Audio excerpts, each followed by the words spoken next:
तो today is your chapter number 4 unit 2 lecture 4 last मैंने इस तरीके से लिख दिया है लास्ट, जिससे आपको पता चल जाए लेक्चर 1 लेक्चर 2 लेक्चर 3 और लेक्चर 4 लास्ट लिखा है तो ये लास्ट है। यहाँ पर काउंटिंग ख़त्म हो रही है चैप्टर 4 की यूनिट 2 की। ठीक है, आज की डेट डाल दी इसमें, ये वाली नहीं अभी नहीं। फिर नेक्स्ट लाइन में लिखा है what we learn in this chapter. In this chapter में हमने अभी तक क्या सीखा है। नंबर 1 समरी कमांड का यूज़ करना सीखा है हमने। नेक्स्ट लाइन में है मीन कमांड का यूज़ करना सीखा है। मीन किसका निकालते हैं? सैंपल का। मीडियन का, max, minimum, standard deviation, variation. Var आपने यूज़ नहीं किया, ये वेर होता है वेरिएशन के लिए, स्टैंडर्ड डेविएशन का स्क्वायर। लेंथ निकालने के लिए सम, एस स्मॉल है इसमें ध्यान देना। सम, क्वांटाइल, 5 नम, इतना आपने यूज़ किया कर चुके हो। नेक्स्ट है कम सम मतलब कम्युलेटिव सम। कम्युलेटिव सम सब समझते हैं ना, है ना। जैसे 1 2 3 4 5 6 है तो पहली टर्म का सम हो जाएगा 1, दूसरे का हो जाएगा 1 + 2 = 3, तीसरे का हो जाएगा 1 + 2 + 3 = 6 एंड सो ऑन।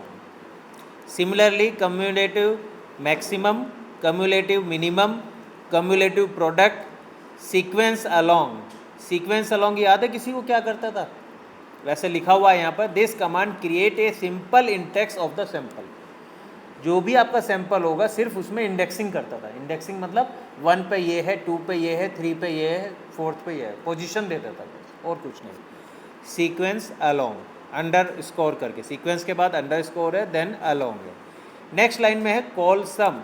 यहाँ ध्यान दो, कॉल के बाद एस कैपिटल है और ये कहाँ यूज़ होता है? ये होता है वहाँ पर जो 2 डायमेंशनल डेटा है और कॉलम्स का आप सम निकालना चाहते हैं। ऊपर जो सम लिखा हुआ था वो 1 डायमेंशनल डेटा के लिए था, ये 2 डायमेंशनल डेटा के लिए है। 2 डायमेंशनल डेटा में आप कॉलम्स का सम निकालना चाहते हैं, then you have to use the command col sum. Next होगा कॉल मीन्स, तो कॉल मीन्स सेम, मीन्स निकालने के लिए कॉलम्स का। नेक्स्ट है रो सम, रोज का सम निकालने के लिए। नेक्स्ट है रो मीन्स, रोज का मीन निकालने के लिए, एम कैपिटल है यहाँ ध्यान देना। अप्लाई कमांड आप यूज़ करते थे, किस लिए यूज़ करते थे अप्लाई कमांड?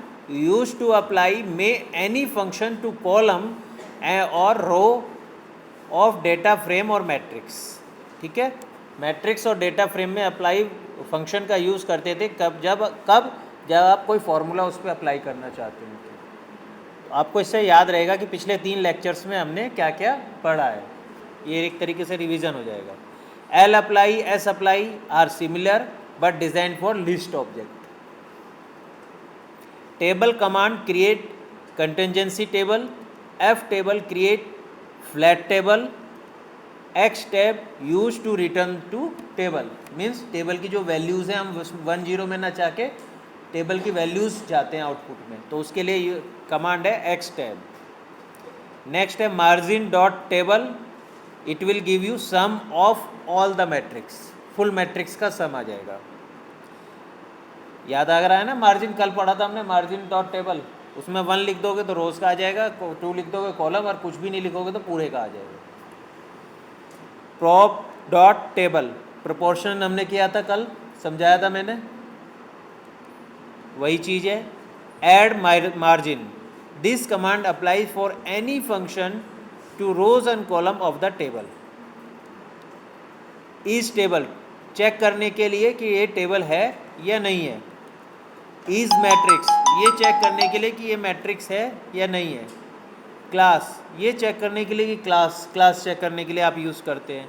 एनी फंक्शन हमने कहाँ किया था? जब लिस्ट ऑब्जेक्ट में हम इफ एल्स वाली प्रॉपर्टी लगा रहे थे। इज ऑब्जेक्ट टाइप, इसका सिंटेक्स क्या है? इज ऑब्जेक्ट की जगह लिख देंगे आप वेरिएबल का नाम, और टाइप जैसे लिस्ट है या फिर डेटा फ्रेम है या फिर व्हाटएवर, वो आप यहाँ लिख देंगे तो ये चेक करके बताएगा कि ऑब्जेक्ट जो है गिवन टाइप का है या नहीं। अगर है तो ट्रू आउटपुट आएगा और नहीं है तो फॉल्स आउटपुट आएगा।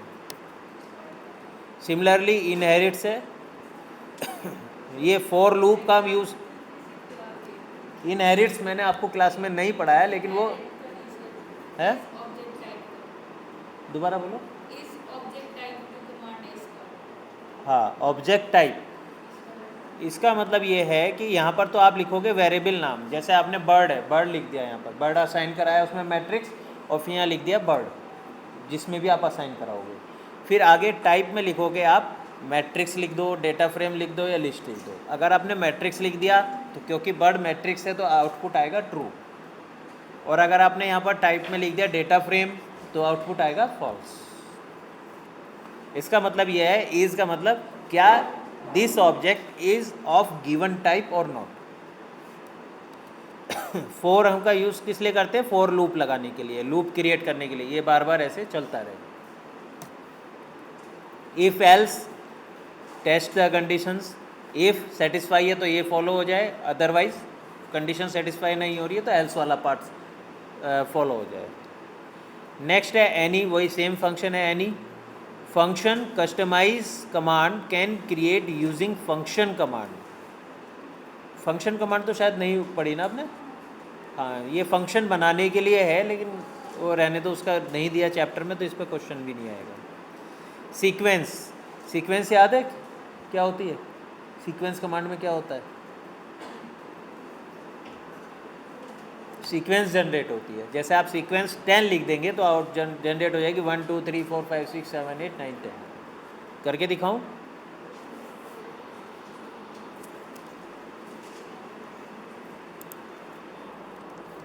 सीक्वेंस मैंने 10 लिख दिया और यहाँ एंटर कर दिया, तो ये आपका आउटपुट आ गया 1 2 3 4 5 6 7 8 9 10।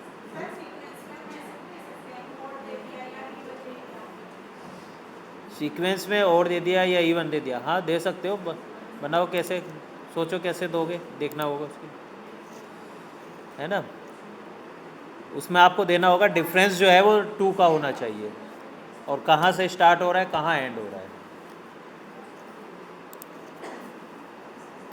अटैच, अटैच करने के लिए डिटैच, अब जब भी अटैच करेंगे तो डिटैच जरूर करेंगे। कहाँ यूज़ होता है ये? Using object can be opened using attach and close using detach. We no need to write $sign if we use attach or detach. ठीक है, तो हमें डॉलर साइन का यूज़ नहीं करना पड़ता। बातें नहीं उधर लास्ट में,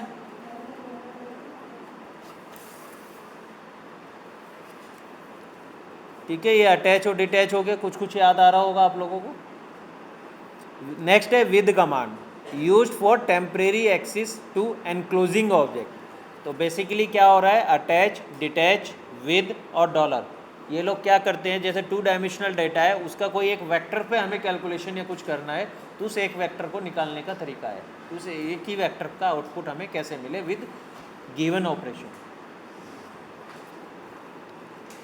बस यही आप लोगों ने पढ़ा है, ठीक है। कमांड अगर कोई नहीं समझ में आ रही है तो पीछे के लेक्चर्स देखने होंगे, थोड़ा सा ओवरव्यू यहाँ पर मैं दे सकता हूँ अगर किसी को कोई कमांड नहीं समझ में। नेक्स्ट है एक्सरसाइज के क्वेश्चन करते हैं। क्वेश्चन 1 में क्या लिखा है, have a look at the MF data. जो आपका ऑलरेडी है आपके पास MF डाटा, उस पर हमें काम करना है क्या, determine what kind of object this is. हमें डिटरमाइन करना है कि यह ऑब्जेक्ट किस तरीके का है। मैट्रिक्स है मैट्रिक्स है, डेटा फ्रेम है, क्या है। And carry out some simple statistical summaries on this data, ठीक है। इस पर हमें जो समरी की कमांड है, जैसे समरी, मीन, मोडियन, इन सब का अप्लाई करके चेक करो, उसने ये कहा। तो यहाँ पर हम MF read.csv फाइल रीड करने के लिए, फाइल को चूज़ करने के लिए इसको मैं रन कराता हूँ, तो यहाँ आउटपुट आ जाएगा। और मुझे कौन सी फाइल सेलेक्ट करनी है, MF नाम की फ़ाइल हमें सेलेक्ट करनी है। ये रही MF, ओपन कर दिया। तो आप याद देखो यहाँ पर किस तरीके का डेटा ये है, इस तरीके का डेटा हमारे पास इस MF में है। क्लास देखते हैं, क्लास इसकी डेटा फ्रेम, str से समरी आ जाएगी इसकी, इस तरीके से आएगा आउटपुट समरी में कि पहला $साइन के साथ कॉलम्स आ जाएंगे। नेक्स्ट समरी लिखोगे तो आपकी समरी इस तरीके से आएगी, ये ये डॉलर साइन के साथ ना आगे इससे कॉलम वाइज आएगी लेंथ, इसमें minimum, first quartile, medium, mean, third quartile और मैक्सिमम वैल्यू होगी। ठीक है। नेक्स्ट है समरी हो गया ना, फिर एमएफ। फिर से देखते हैं एमएफ का डेटा कैसा है। इस तरीके से एमएफ का डेटा है। अब हम एमएफ के डेटा का किसी एक पर्टिकुलर कॉलम का मीन निकालना चाहते हैं, तो what is the way, MF dollar speed. ठीक है, हमने एमएफ डॉलर स्पीड कर दिया तो हमें ये मीन मिल गया स्पीड वाले कॉलम का। दूसरा तरीका क्या है, एमएफ मीडियन एलगी। आप विद का यूज़ करेंगे तो इस तरह लिखेंगे। मान लो आप स्पीड का ही निकालना चाहते हैं मीन, तो कैसे लिखोगे, विद एमएफ मीन स्पीड। ठीक है, इस तरीके से। तो ये आपका ये आ गया 55। कॉल मीन्स एमएफ, क्या होगा इसमें, कॉल मीन एमएफ में इसमें किसका मीन आ जाएगा, 2 डायमेंशनल का। हाँ, 2 डायमेंशनल डेटा के ईच कॉलम का मीन आ जाएगा, ये आ जाएगा। ठीक है, अप्लाई। अब आप अप्लाई कमांड का भी यूज़ कर सकते हो। MF 2 stands for column, very good. और इस बार क्या लगा रहा है वो, स्टैंडर्ड डेविएशन निकाल के दे रहा है, ये स्टैंडर्ड डेविएशन निकल गया। क्वेश्चन नंबर 1 में किसी को कोई doubt?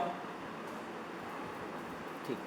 Question number 2, question number 2 में क्या कहा है look at the BFS data objects. BFS नाम से कोई डाटा ऑब्जेक्ट है। कंस्ट्रक्ट कंटिंजेंसी टेबल, टेबल हमें बनानी है using both the table and F table command. दोनों टेबल से हमें इसकी कंटिंजेंसी टेबल बनानी है। How can you get one command to produce the same layout of table as the other, and what is the key difference between these 2 tables. In short इन्होंने पूछा F table और table में क्या difference है वो आप बताओ। वो आप ऑलरेडी जानते हो, उसमें मैनी टेबल बनती है, उसमें सिंगल टेबल बनती है। तो बीएफएस हम करते हैं, इसको मैंने रन कराना है, और बीएफएस काउंट साइट वाला हमें लेना है। हाँ, बीएफएस कहाँ है यहाँ पर, बीएफएस ये रहा, बीएफएस काउंट साइट, ये वाली हमें सेलेक्ट करनी है। क्या हुआ, फिर से करते हैं सेलेक्ट।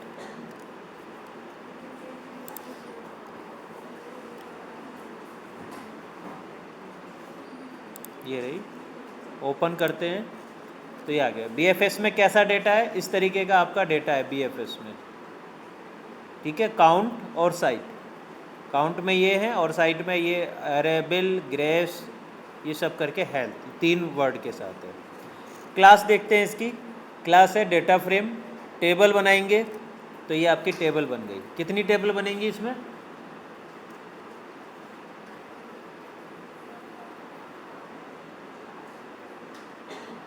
टेबल कमांड के साथ कितनी टेबल बनी इसमें है, बोलो बोलो जोर से बोलो। अरे गलत नहीं है, सही बोल रहे हो, एक ही बनेगी। क्यों बनेगी ये है, जोर से बोलो। क्योंकि यहाँ पे जो कॉलम्स हैं वो सिर्फ 2 हैं, 3 कॉलम होते तब एक से ज़्यादा बनती। ठीक है ना, तो यहाँ पर एक ही टेबल बनेगी, वो आपकी टेबल है ये वाली। जैसे काउंट, इसका मतलब क्या, काउंट 3 जो है वो अरेबल में 1 टाइम्स आ रहा है, ग्रेस में 2 टाइम्स आ रहा है। नेक्स्ट, और we can use the same table as this. With के या तो आप इस तरीके से लिख दें टेबल बीएफएस, या दूसरा तरीका है इस तरीके से लिख दें। ध्यान देना, किसी भी तरीके से का यूज़ कर सकते हो। विद बीएफएस, वेरिएबल का नेम टेबल, और जो वेरिएबल है उसके अंदर के कॉलम्स के नेम, सेम टेबल आएगी। या फिर आप जब 2 डायमेंशनल वो 2 कॉलम वाला डेटा है, आप एफ टेबल का भी यूज़ कर सकते हो, एफ टेबल। और और इस तरीके से भी लिख सकते हो, site count, site tilde count data equal to BFS. ठीक है, ये भी एक तरीका है। नीचे विद के साथ सेम वे है। नेक्स्ट आप इस तरीके से कर सकते हो, इसमें क्या होगा, आपका चेंज हो जाएगा। ठीक है, इस वाले में साइट और काउंट वाले में आपके पास देखो, इसको मैं रन कराता हूँ साइट और काउंट वाले में, तो काउंट इस तरफ आ रहा है पहले कॉलम में और साइट यहाँ आ रहा है। अब अगर मैं इसको रन कराता हूँ उल्टा करके, तो ये जो साइट है वो आ जाएगा यहाँ काउंट की जगह और काउंट आ जाएगा साइट की जगह। ये देखो, क्लियर। नेक्स्ट, यहाँ question number 2, the difference between table and F table is class of table is table and class of F table is F table. ठीक है, वन डिफरेंस इज दिस।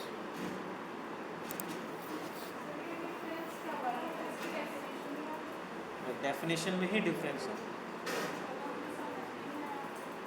जैसे data frame और matrix में क्या difference है कि वो एक तो वो डेटा फ्रेम है, उसकी अपनी अलग प्रॉपर्टीज़ होती है, और वो मैट्रिक्स है, उसकी अपनी अलग प्रॉपर्टीज़ होती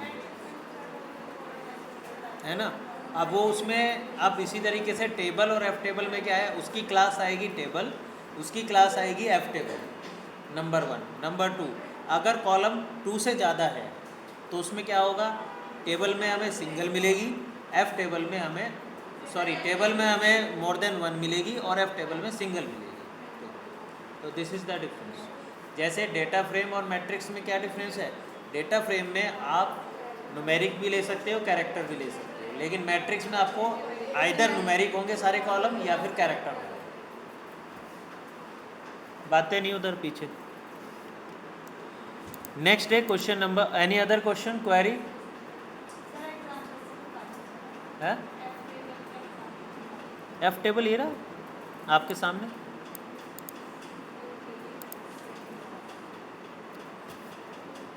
ठीक है, दोनों में अगर आप वो देखना चाहते हैं डिफरेंस, तो देखो टेबल, ये देखो, ये टेबल, हमने टेबल लगाया इसमें कमांड, तो इस तरीके का डेटा आ गया। ठीक है, हाँ, वही मैं बता रहा हूँ। और इसमें हम ये लगा देंगे तो हमें ये डेटा आ गया। तो दोनों में सेम डेटा आ रहा है क्योंकि 2 कॉलम है डेटा फ्रेम में। अगर उसमें 3 कॉलम होते तो हमें टेबल में मोर देन 1 टेबल मिलती और एफ टेबल में सिंगल टेबल मिलती। Other query?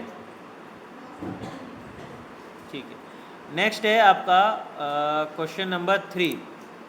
क्वेश्चन नंबर 3 में क्या कहा है, look at the invert data object. Invert नाम से कोई डेटा ऑब्जेक्ट है, उससे अब here you can see a data frame with 3 column. आपके पास डेटा फ्रेम मिल गया हमें 3 कॉलम्स के साथ। ठीक है, use cross tabulation to create contingency table showing the relationship between X tab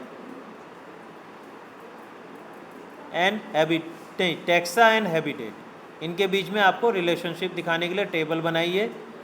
show the returning table as a object, what kind of object do you have and how can you reconstruct the original data. In short, invert नाम का एक आपका data frame है, उसको आप table बनाओ और table से उसे वापस डेटा फ्रेम में कन्वर्ट करो, ये आपको बोला गया है। तो इन्वर्ट को, इसको मैं रन कराता हूँ और यहाँ से इन्वर्ट नाम की फ़ाइल को चूज़ करते हैं। ये रही, ओपन कर दिया। इन्वर्ट में कैसा डेटा है, इस तरीके का डेटा है। पहला कॉलम टेक्सा, दूसरा हैबिटेट और third is quantity. 2 character values हैं, 1 न्यूमेरिकल वैल्यूज़ हैं। क्लास देखना चाहते हैं तो क्लास आ गई इसकी data frame. Now we will create cross tabulation contingency table using X tab. ठीक है, इन्वर्ट डॉट टैब में मैं असाइन कर रहा हूँ एक्स टैब करके जो टेबल बनती है उससे। ठीक है, एक्स, ये कैसा दिखेगा आपका, ये ऐसा दिखेगा। ठीक है, ये हमने क्या किया यहाँ पर, टेक्सा ये quantity tilde taxa plus habitat, तो टेक्सा और हैबिटेट इधर आ गया और क्वांटिटी वाली वैल्यूज़ इसमें आ गई। ये जो हमारी क्वांटिटी थी ये यहाँ पर आ गई। समझ में आ गया किस तरीके से बना?